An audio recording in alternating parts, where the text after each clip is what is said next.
ಈ ಸಿಡಿದೆದ್ದ ವಿದ್ಯಾರ್ಥಿಗಳ ನಾಯಕತ್ವವನ್ನು ವಹಿಸಿದವರು ಯಾರು?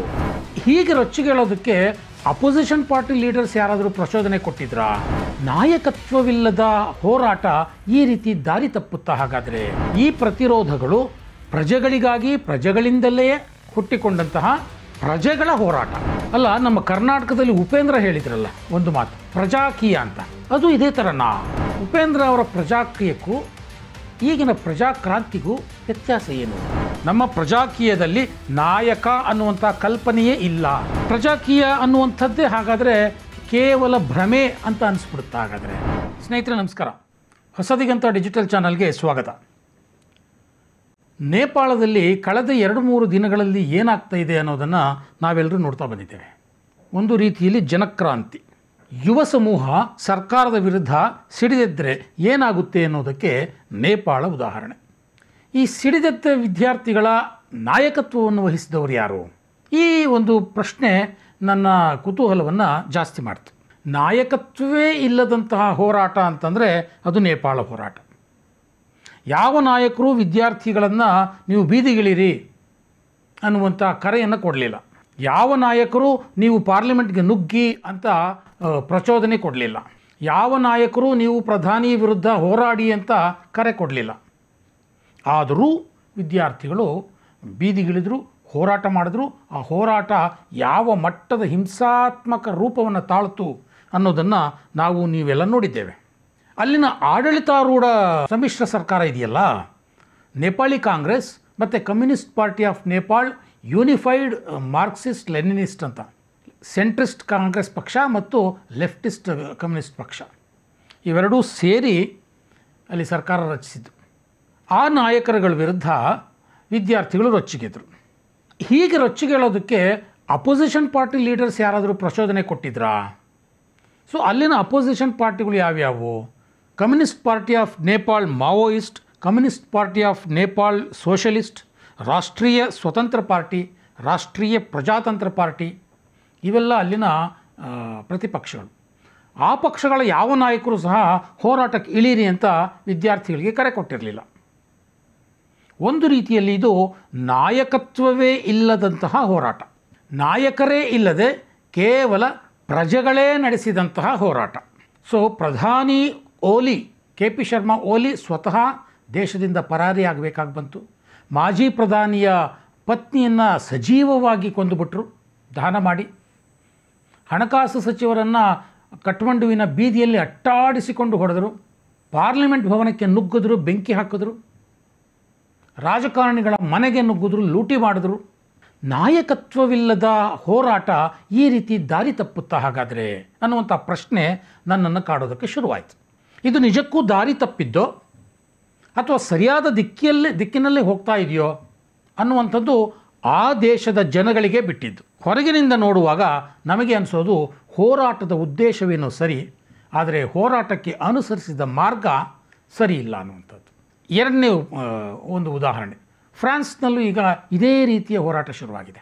ಇಮ್ಯಾನ್ಯುಯಲ್ ಮ್ಯಾಕ್ರೋನ್ ಸರ್ಕಾರದ ವಿರುದ್ಧ ಅಲ್ಲಿ ಭಾರೀ ಹೋರಾಟ ಕಂಡುಬಂದಿದೆ. ಇಮ್ಯಾನ್ಯುಯಲ್ ಮ್ಯಾಕ್ರೋನ್ ಒಂದು ರೀತಿ ಸೆಂಟ್ರಿಸ್ಟ್ ಪಾರ್ಟಿಯವರು. ಅಲ್ಲಿ ರೈಟಿಸ್ಟ್ ಮತ್ತು ಲೆಫ್ಟಿಸ್ಟ್ ಪಾರ್ಟಿಗಳು ಸಮನಾಗಿ ಬಲಶಾಲಿಗಳಾಗಿವೆ. ಕಳೆದ ಚುನಾವಣೆಯಲ್ಲಿ ಇದನ್ನು ನಾವು ನೋಡಿದ್ದೇವೆ. ಲೆಫ್ಟಿಸ್ಟ್ ಪಾರ್ಟಿಗಳು ವಲಸಿಗರ ಪರವಾಗಿ ಮಾತನಾಡಿದ್ರೆ, ರೈಟಿಸ್ಟ್ ಪಾರ್ಟಿಗಳು ವಲಸಿಗರ ವಿರುದ್ಧವಾಗಿ ಮಾತಾಡ್ತವೆ. ಇತ್ತೀಚಿನ ದಿನಗಳಲ್ಲಿ ರೈಟ್ ವಿಂಗ್ ಪಾರ್ಟೀಸ್ ತನ್ನ ಶಕ್ತಿಯನ್ನು ಹೆಚ್ಚಿಸ್ಕೊಳ್ತಾ ಇದೆ. ಲೆಫ್ಟು, ರೈಟು, ಸೆಂಟ್ರಿಸ್ಟು ಈ ಯಾವ ಪಕ್ಷಗಳ ನಾಯಕರೂ ಸಹ ಇಲ್ಲಿ ವಿದ್ಯಾರ್ಥಿಗಳನ್ನು ಅಥವಾ ಅಲ್ಲಿನ ನಾಗರಿಕರನ್ನು ಪ್ರತಿಭಟನೆಗೆ ಪ್ರಚೋದಿಸಲಿಲ್ಲ. ಫ್ರಾನ್ಸ್ನ ಅಧ್ಯಕ್ಷ ಎಮ್ಯಾನ್ಯುಯಲ್ ಮ್ಯಾಕ್ರೋನ್ ವಿರುದ್ಧ ಅಲ್ಲಿನ ಜನ ಸಿಡಿದೆದ್ದಿದ್ದಾರೆ. ಕೇವಲ ಆನ್ಲೈನ್ನಲ್ಲಿ ಬಂದಂಥ ಒಂದಷ್ಟು ಪೋಸ್ಟ್ಗಳು ಜನರನ್ನು ಬೀದಿಗೆ ತಂದಿವೆ. ಬೀದಿಗಿಳಿದು ಅಲ್ಲಿನ ಕಾರ್ಮಿಕರು, ವಿದ್ಯಾರ್ಥಿಗಳು, ಸಾಮಾಜಿಕ ಹೋರಾಟಗಾರರು ಇವತ್ತು ಸರ್ಕಾರದ ವಿರುದ್ಧ ಹೋರಾಟಕ್ಕೆ ಶುರು ಮಾಡಿದ್ದಾರೆ. ಕಂಡಲ್ಲಿ ಬೆಂಕಿ ಹಚ್ಚುತ್ತಾ ಇದ್ದಾರೆ, ಹೈವೇಗಳಿಂದ ಬ್ಲಾಕ್ ಮಾಡ್ತಾ ಇದ್ದಾರೆ, ಪೆಟ್ರೋಲ್ ಪಂಪ್ಗಳಿಗೆ ನುಗ್ಗಿ ಅಲ್ಲಿ ಅದನ್ನು ವಶಪಡಿಸ್ಕೊಳ್ತಾ ಇದ್ದಾರೆ, ಮಾಲ್ಗಳಿಗೆ ಹೋಗಿ ಲೂಟಿ ಮಾಡ್ತಾ ಇದ್ದಾರೆ. ಇಲ್ಲೂ ಅಷ್ಟೇ, ಯಾವ ವಿರೋಧ ಪಕ್ಷದ ನಾಯಕನೂ ಸಹ ನೀವು ಬೀದಿಗಿಳಿದು ಸರ್ಕಾರದ ವಿರುದ್ಧ ಹೋರಾಟ ಮಾಡಿ ಅಂತ ಕರೆ ಕೊಡಲಿಲ್ಲ. ಸೊ ನಾಯಕತ್ವವಿಲ್ಲದ ಹೋರಾಟ ಅಲ್ಲೂ ಸಹ ಹೀಗೆ ದಾರಿ ತಪ್ಪಿಬಿಡ್ತಾ. ಒಂದು ಹೋರಾಟ ಅಂದರೆ ನಾಯಕತ್ವ ಇರಲೇಬೇಕಾ? ಹಾಗಾದರೆ ಇಂಥ ಪ್ರಶ್ನೆಗಳು ಇದನ್ನೆಲ್ಲ ನೋಡಿದಾಗ ನನ್ನ ಮನಸ್ಸಲ್ಲಿ ಪದೇ ಪದೇ ಪದೇ ಪದೇ ಹೇಳೋದಕ್ಕೆ ಶುರುವಾಯಿತು. ಇದೆರಡೇ ಅಲ್ಲ ಸ್ನೇಹಿತರೆ, ಸ್ವಲ್ಪ ಹಿಂದಕ್ಕೆ ಹೋದರೆ ಬಾಂಗ್ಲಾದೇಶದಲ್ಲಿ ಶುರುವಾಗಿದ್ದೂ ಸಹ ಇದೇ ರೀತಿಯ ನಾಯಕತ್ವವಿಲ್ಲದ ಪ್ರೊಟೆಸ್ಟ್ ರೂಪದಲ್ಲಿ ಹುಟ್ಟಿಕೊಂಡಂಥ ಒಂದು ಆ ಪ್ರತಿರೋಧ ಕೊನೆಗೆ ಯಾವ ಮಟ್ಟಕ್ಕೆ ಹೋಯಿತು ಅನ್ನೋದನ್ನು ನೀವು ನೋಡಿದ್ದೇವೆ. ಅದಕ್ಕೂ ಹಿಂದೆ ಶ್ರೀಲಂಕಾದಲ್ಲಿ, ಮ್ಯಾನ್ಮಾರ್ನಲ್ಲಿ ಈ ಎಲ್ಲ ಕಡೆ ನಡೆದಿದ್ದು ನಾಯಕತ್ವವಿಲ್ಲದ ಈ ಪ್ರತಿರೋಧ.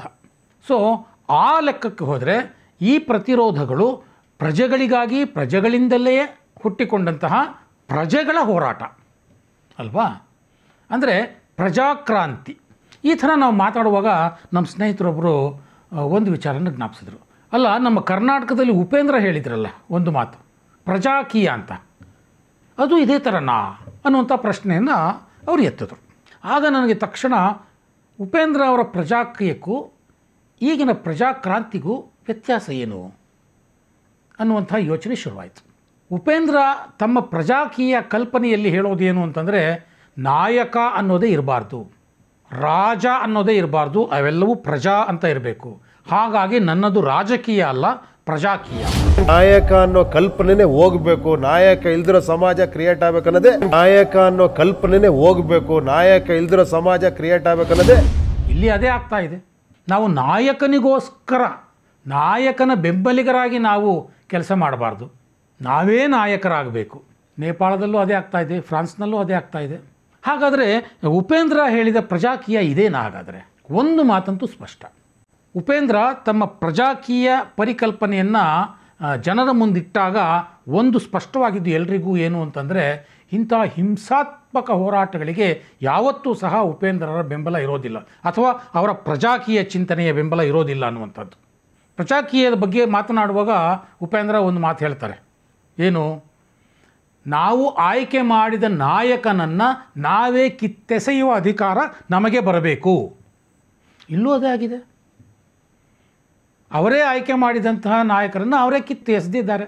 ಆದರೆ ಉಪೇಂದ್ರ ಅವರು ಹೇಳುವಂಥದ್ದು, ಆ ಅಧಿಕಾರವನ್ನು ನಾವು ಕಾನೂನುಬದ್ಧವಾಗಿ ಗಳಿಸಿಕೊಳ್ಳಬೇಕು ಅಂತ.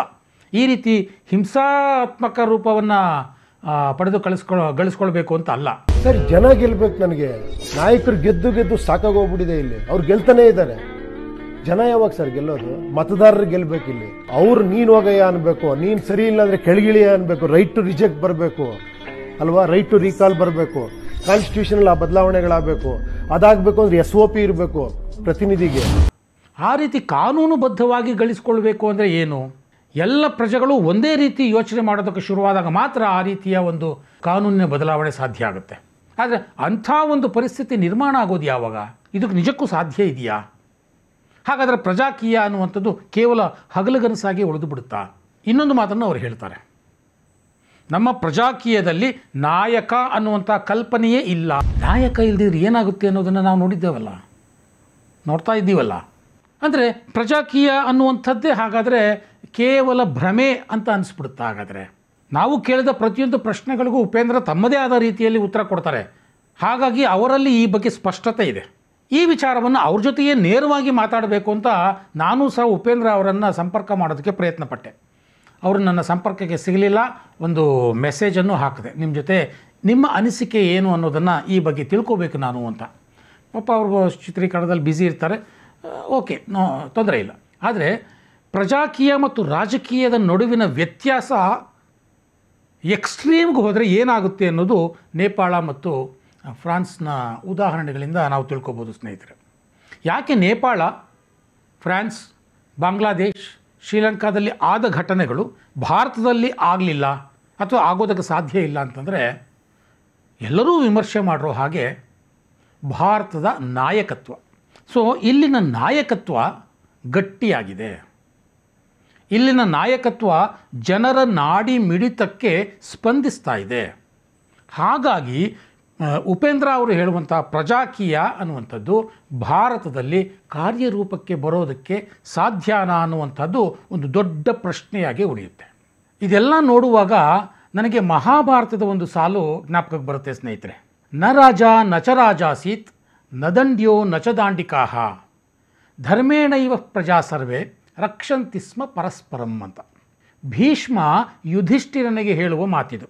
ಯುಧಿಷ್ಠಿರ, ಒಂದು ಕಾಲ ಇತ್ತು ಆಗ ಆಳುವವನೂ ಇರಲಿಲ್ಲ, ಆಳಿಸಿಕೊಳ್ಳುವವನೂ ಇರಲಿಲ್ಲ, ದಂಡಿಸುವವನೂ ಇರಲಿಲ್ಲ, ದಂಡನೆಗೆ ಒಳಗಾಗುವವನೂ ಇರಲಿಲ್ಲ.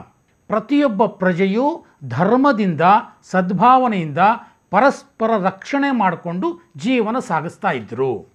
ಈ ಮಾತನ್ನು ಭೀಷ್ಮ ಯುಧಿಷ್ಠಿರನಿಗೆ ಹೇಳ್ತಾನೆ. ಇದು ಒಂದು ರೀತಿಯಲ್ಲಿ ಕಮ್ಯುನಿಸ್ಟರು ಹೇಳುವ ಸ್ಟೇಟ್ಲೆಸ್ ಸೊಸೈಟಿಗೆ ಹತ್ತಿರವಾದಂಥ ಒಂದು ಕಲ್ಪನೆ. ಸೊ ಉಪೇಂದ್ರ ಹೇಳುವಂತಹ ಪ್ರಜಾಕೀಯ ಇಂಥ ಒಂದು ಪರಿಕಲ್ಪನೆಯನ್ನು ತನ್ನೊಳಗೆ ಹುದುಗಿಸಿ ಇಟ್ಟುಕೊಂಡಿದೆಯಾ? ಈ ಎಲ್ಲ ಪ್ರಶ್ನೆಗಳ ಮೂಟೆಯನ್ನು ನನ್ನ ತಲೆಯಲ್ಲಿ ಹೊತ್ಕೊಂಡಿದ್ದೇನೆ. ಉಪೇಂದ್ರರ ಪ್ರಜಾಕೀಯಕ್ಕೂ ನೇಪಾಳದಲ್ಲಿ ನಡೆದಿರುವಂತಹ ಪ್ರಜಾಕ್ರಾಂತಿಗೂ ಇರುವಂಥ ಒಂದೇ ಒಂದು ವ್ಯತ್ಯಾಸ ಅಂತಂದರೆ ಅಲ್ಲಿ ಹಿಂಸಾರೂಪ, ಇಲ್ಲಿ ಶಾಂತರೂಪ. ಹಿಂಸಾರೂಪದಲ್ಲಿ ಏನೋ ಸಾಧ್ಯ ಆಯಿತು, ಶಾಂತರೂಪದಲ್ಲಿ ಅದು ಎಷ್ಟರ ಮಟ್ಟಿಗೆ ಸಾಧ್ಯ ಆಗುತ್ತೆ ಅನ್ನುವಂಥ ಪ್ರಶ್ನೆ ಮತ್ತೆ ನನ್ನ ತಲೆಯಲ್ಲಿ ಓಡಾಡ್ತಿದೆ. ಈ ಪ್ರಶ್ನೆಗೆ ಉಪೇಂದ್ರ ಅವರೇ ಉತ್ತರ ಕೊಡಬೇಕು.